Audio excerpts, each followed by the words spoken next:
Magandang araw muli sa lahat ng ating mga kababayan. It's me again, Marjan Tolentino. Ayan, medyo matagal-tagal tayong walang vlog kasi medyo na busy. Tapos pag schedule ng vlog ay medyo maraming guests sa ating garden kaya hindi ako nakakapag-vlog. But for today po ay samahan nyo ako na ikutin natin yung ating garden. Gawin nating makulay yung makikita kasi full bloom yung ating mga bougainvillea. Tapos yung mga iba-iba nating mga halaman ay lush na lush yung ating mga bromeliads. Kaya for today mga kababayan ay samahan nyo ako na ikutin natin ang ating garden. Ayan, update sa ating mini farm. Kaya tara na. Napansin nyo dito kasi yung weather natin medyo malamig-lamig na. Yan, di ba? Napakaganda po nitong ating violet. Tapos ito pa. Purple star. Ang ganda.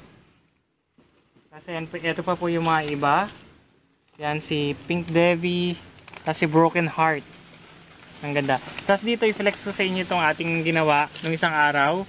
Yan, ito yung mga pots na nabili ko sa Divisoria. Ang price ay 190 to 200. Tapos nilagyan natin siya ng air plant na ano, di ba? Ang cute niyan tingnan. Tapos ito cotton candy yung ating air plant na nilagay. Ang cute. Sana makapaglagay din kayo ng ganito sa inyong mga garden kasi napaka-cute nilang tingnan talaga. Dito naman makikita natin yung ating mga Thailand variety na dineliver. Ayan, parang magpo 4 months na sila sa atin or 3 months yun. Ayan, napakaganda nila. Tapos yung iba nakakatuwa po ay meron na silang mga anak. Ayan, sana makabawi na tayo sa kanila. Ayan o. Ang cute nila. Ayan, napakakulay po ng ating mga bromeliads ngayon kasi ay gustong gusto nila yung weather na ganito na medyo malamig-lamig yung simoy ng hangin. Talagang magla-lush color sila. Katulad ng ating mga nakikita. Ayan. Dito naman yung ating mga aglaonema, ayan, di ba? Si Red King, napakaganda. Tapos ayan pa. Yung iba po, nakalimutan ko na yung mga ID, ano. Tapos itong aglaw na to, pinaka-favorite ko sa lahat, kulay puti siya. Ang cute niya. Update sa ating mga strawberry, ayan, sobrang dami na po natin na harvest and then nabenta sa ating mga kababayan na naghahanap. Ayan. Bali, nagsasalo na naman kami ng mga runners. Ready na po yan for fruiting this coming February. Kaso, mas marami po sa ating mga kababayan na naghahanap ng mga seedling. Kaya nagpaparami po tayo. Ayan, kung napapansin yung ating mga ubas, kusa sila naglabas ng mga usbong nila. Tapos may kasama ng flowers. Tapos ayan, bunga. Hindi na namin siya natinining. Sobrang baba lang to. Tapos napaka-cute niya. Ayan, nabot kamay lang ng bata. Siguro nasa 3 feet lang. Ang laki niya. Ang cute. Tinayaan na po namin. Tapos yung ating ubas, update sa ating mga ubas, kung napapansin nyo sila, ay napakayabong nila. Naka-recover na sila sa past rainy season na stress sa sobrang tubig. Tapos yung mga iba, may namatay siguro 2 sa fungus. Pero iba po ay okay sila. Ayoko muna silang i-force na pabungahin ngayong February 14 na harvest.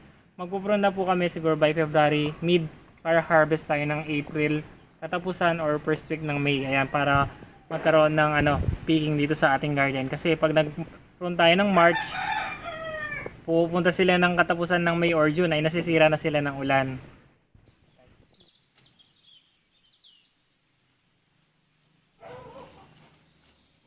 Yan, mag-groom tayo ng ating mga bromeliads kasi pag hindi natin sila gino-groom, naglalawlaw yung kanilang mga dahon.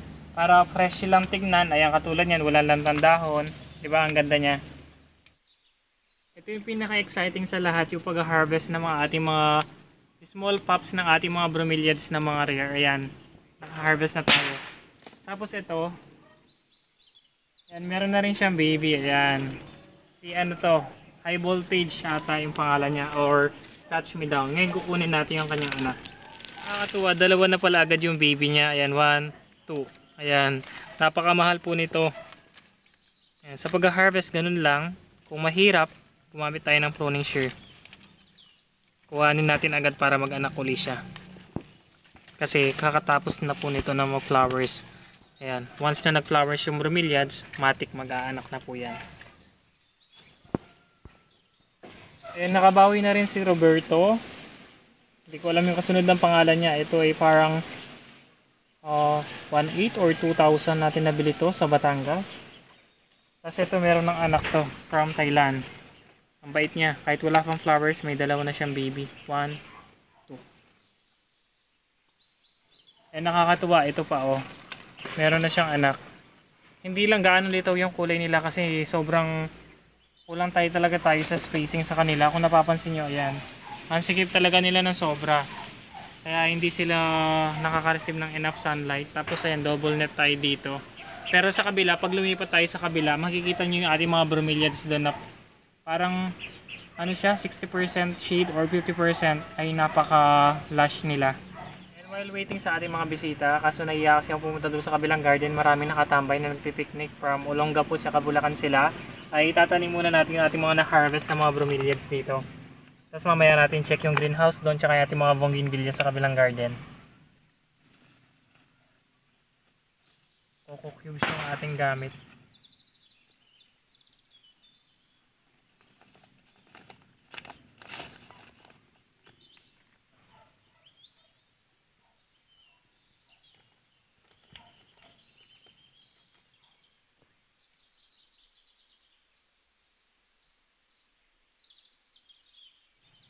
Bali, nandito tayo sa greenhouse at kabilang garden. Ayan na siya.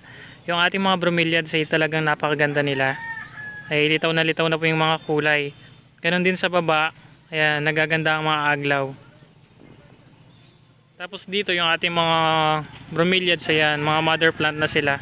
Ang dadami.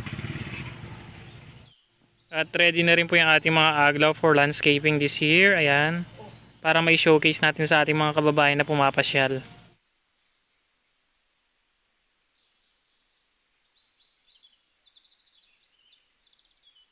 Tapos dito sa labas ng ating pangalawang garden, ayan na po yung ating ginawang diamond landscaping. Ayan, napakaganda na po nila. Talagang diamond na style na sila. Ayan, sa malayuan po ganyan yung itsura ng ating landscape. Ayan. Napaka-preskong tignan po. Tapos dito sa gilid na to, ayan yung ating mga bougainvillea. Ay may flowers na. Kaso wala pang trellis. Tapos yung ating ginawang ocho or parang palipit na tinapay ay maganda na. Ayan, kung napapansin nyo, ating mga kawayan na sinirkel ay napaka gandang tignan. Green na green. Ayan siya. Ayan po, napaka cool tignan ng ating mini farm. Bagong landscape po siya. Nasa dulong garden tayo. Balak namin gawing ganyan.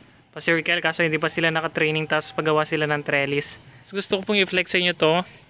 Not sure kung Chitra India siya or Sophia na halaman na bougainvillea. Ayan, napakaganda po ng kanyang flowers. Ayan. Ayan po yung kanyang kulay. Ang ganda. Tapos ito po yung ating giant na Mr. and Mrs. Ayan, napakaganda po ng kanyang flowers. Ay dalawang kulay siya. Tapos ito po, napaka-cute niya, violet. Ayan. Balak ko pong paramihin yung violet kasi napakadalang lang yung mga flowers na violet.